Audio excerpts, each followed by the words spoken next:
Hello, medical college থেকে doctor Nadia বলছেন? হ্যাঁ বলেন। স্ত্রী প্রেগনেন্ট, মেয়ে হবে, অ্যাবর্শন করাতে চাই। এই কেমন কথা বলতেছেন আপনি? কি বলছি?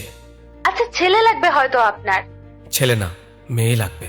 তাহলে বাচ্চা অ্যাবর্শন করতে চাচ্ছেন কেন? কারণ মেয়ে হলে রেপ হয়ে যাবে তাই।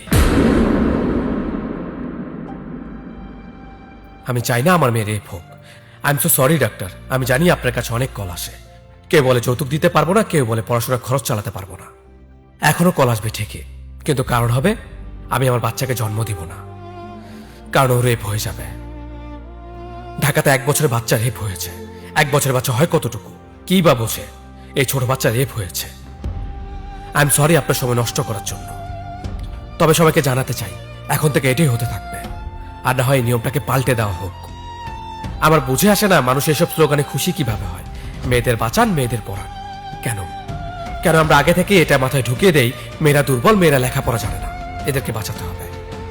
এমন স্লোগান কেন তৈরি করা হয় না? ছেলেকে বোঝাও, আর না বুঝলে থাপ্পড় লাগাও। আর যারা এই কথা বিশ্বাস করে মেয়েরা ঘর থেকে বেরোলেই রেপ হয়, তার আত্মীয়রা শোবার ঘরে ঢুকে তার বাচ্চাকে রেপ করেছে। 27 দিনে 37টা রেপ হয়েছে। যখন বাবা মা তার বাচ্চাকে দেখেছে সে রক্তাক্ত অবস্থায় পড়া ছিল, পুরো হাসপাতাল এক হয়ে গিয়েছিল তার চিৎকারে।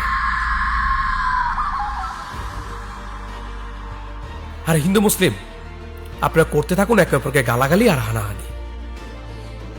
যদি ন্যূনতম লজ্জা থাকে না, তাহলে ওইসব জানোয়ারদের বিরুদ্ধে রুখে দাঁড়ান যেসব জানোয়াররা এই বাচ্চাগুলোকে রেপ করে।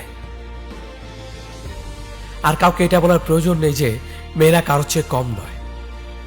যখন আপনি কাউকে এটা বলেন যে মেয়েরা কারোর চেয়ে কম নয়, তার মানে এটা যে কোথাও না কোথাও আগে থেকে আমাদের মাথায় ঢুকিয়ে রাখা হয়েছে যে মেয়েরা আসলে কিছু করতে পারবে না। 18 কোটি মানুষের দেশে যদি আমার কথা কারো একটু মনে নাড়াতে থাকে, তাহলে সেসব জানোয়ারদের বিরুদ্ধে রুখে দাঁড়ান।